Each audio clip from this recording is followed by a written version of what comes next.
Guys, Tamil சினிமாவில் இப்படிப்பட்ட ஒரு படம் இது வரைக்கும் வந்ததே கிடையாது.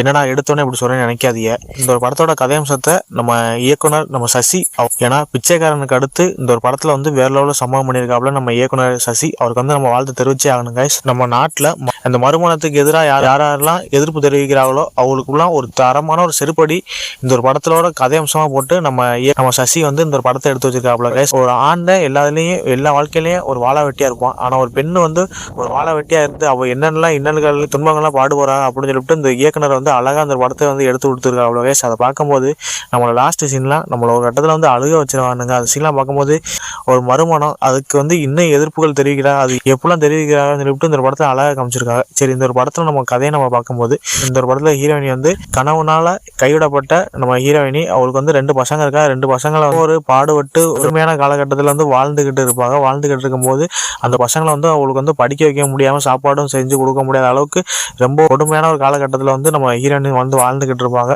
அதுக்கப்புறம் நம்ம ஹீரோயினி ஒரு வீடு வேலை எல்லாத்துலேயும் போய் ஒவ்வொரு கட்டத்தில் வந்து சம்பாரிச்சு அவள் பசங்களை வந்து காப்பாற்றுறாங்க. அதுக்கப்புறம் கொஞ்சம் நாட்கள் ஒரு கட்டத்தில் போயிட்டு இருக்கும்போது நம்ம ஹீரோயினி வந்து ஊரில் இருக்கிற எல்லா ஆண்களும் வந்து நம்ம ஹீரோயினி வந்து ஒரு கட்டத்தில் வந்து தப்பாக சொல்லிக்கிட்டு இருக்கிறதுனால நம்ம ஹீரோயினிக்கு வந்து நம்ம கணவன் இருந்தால் நல்லா இருந்திருக்குமே அப்படின்னு சொல்லிட்டு நம்ம ஹீரோயினி நினைக்கிறாங்க. அதே சமயம் நம்ம பசங்க எல்லாமே வளர்ந்து ஒரு கட்டத்தில் வந்து பெரிய ஒரு ஆளானது அப்புறம் நம்ம ஹீரோயினிக்கு வந்து ஒரு பக்கத்தில் வந்து ஒரு ஆசை ஒன்று இருக்குது. நம்ம வந்து ஒரு கல்யாணம் ஒன்று பண்ணிக்கலாம் அப்படின்னு சொல்லிட்டு ஒரு ஆசை ஒன்று இருக்குது. அந்த ஆசையை வந்து அவள் பசங்கள்ட்ட சொல்ல முடியாத நிலைமையில நம்ம ஹீரோயினி ஒரு கட்டத்தில் வந்திருக்காங்க. அதுக்கப்புறம் இங்கே வந்து ஒவ்வொரு ஆளாக நம்ம ஹீரோயினோட பையன்கிட்ட போய் நம்ம சொல்லிடுறாங்க, இந்த மாதிரி உங்கள் அம்மாவுக்கு ஒரு நல்ல ஒரு 2வது திருமணம் பண்ணி வைங்க அப்படின்னு சொல்கிறாங்க.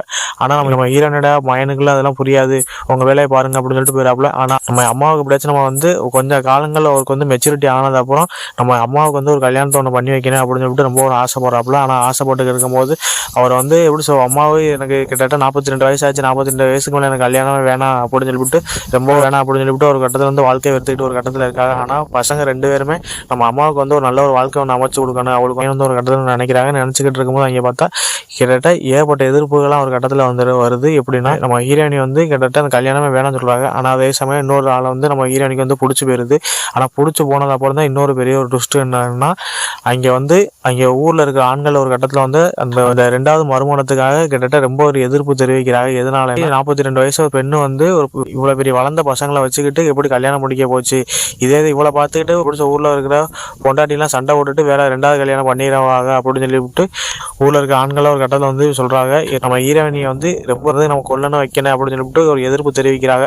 அதுக்கப்புறம் நம்ம ஹீரோயினி வந்து நம்ம 2வது திருமணம் பண்ணாங்களா இல்லையா, அதுக்கப்புறம் அந்த ஊரில் இருக்க பெரிய பெரிய நாட்டமை ஆட்களும் ஹீரோயினியோட பயனும் எந்த மாதிரி விளைவுகளை சந்திச்சாங்க அப்படிதாங்க இந்த படத்தில் ஒரு ஒன்லைன் கதையாக இருக்குது. அதை பார்க்கும்போது இது வரைக்கும் தமிழ் சினிமாவில் இப்படி ஒரு புதுப்பட்ட ஒரு படம் வந்ததே கிடையாது. ஏன்னா இப்படி சொல்கிறது மறுமணம், இந்த 2வது திருமணத்தை பற்றி ஏற்பட்ட படத்தில் நம்ம பார்த்துருக்கலாம். ஆனால் அது வந்து மேலோட்டமாக சொல்லியிருப்பாங்க. ஆனால் இந்த ஒரு படத்தில் வந்து ஒரு ஆணித்தரமான ஒரு தரமான ஒரு கதையாக போட்டு இந்த நம்ம சசி வந்து தரமான ஒரு ரைட்டிங்கை போட்டு வேலை சம்பவம் பண்ணியிருக்காப்புல. அதெல்லாம் பார்க்கும்போது எல்லாமே ரசிக்க முடியாத இருந்துச்சு கைஸ்.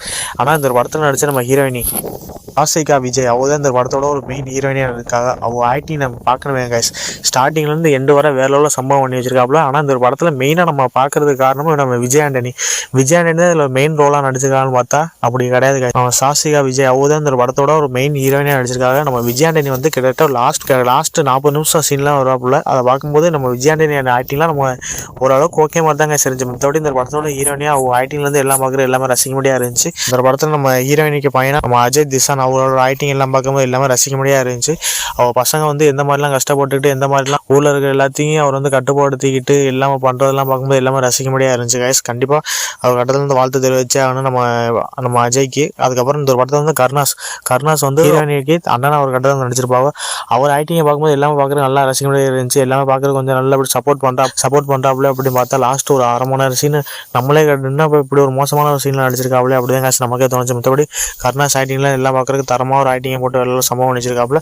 அதுக்கப்புறம் இந்த ஒரு படத்தோட நம்ம பாலாஜி ஸ்ரீராம் அவர் இந்த ஒரு படத்தோட இசையமைப்பாளர் இருக்காப்புல. கண்டிப்பாக ஒரு கட்டத்தில் வாழ்த்து தெரிவிச்சு இந்த ஒரு படத்தை எடுத்த நம்ம விஜய் ஆண்டனி இந்த ஒரு படத்தில் நம்ம ஹீரோவாக விஜய் ஆண்டனி நடிச்சிருக்காப்புல. அதே சமயம் இந்த படத்தோட ஒரு ப்ரொடியூசராக நம்ம விஜய் ஆண்டனி தான் இந்த படத்தை எடுத்து வச்சிருக்காப்புல. அவர் விஜய் ஆண்டனிக்கு கண்டிப்பாக வாழ்த்து தெரிவிச்சு ஆகணும். ஏன்னா இப்படி ஒரு பட்ட கதையம்சத்தை நம்ம விஜய் ஆண்டனி எடுத்திருக்காப்புல பாராட்ட வேண்டிய ஒரு விஷயமா தான் இருந்துச்சு. மித்தபடி இந்த ஒரு படத்தோட இயக்குனர் நம்ம சசி கண்டிப்பாக பிச்சைக்காரனுக்கு அடுத்து இந்த ஒரு படத்தை வந்து எடுத்திருக்காப்புல. ஆனால் இந்த ஒரு படத்தை எடுத்ததுக்கு முக்கிய காரணமே இது உண்மையிலே ஒரு நடந்த சம்பவத்தின் அடிப்படையாக இந்த படத்தை எடுத்து வச்சிருக்காப்புல. அதை பார்க்கும்போது அவர் ரைட்டிங்லேருந்து டைலாக் ரைட்டிங்லேருந்து எல்லாம் பக்காவாக கொடுத்துருக்காப்புல. கண்டிப்பாக இந்த ஒரு படம் தேட்டரில் ஒரு ஒர்த்தபுளான ஒரு படம், கண்டிப்பாக மிஸ் பண்ணாதீங்க கைஸ்.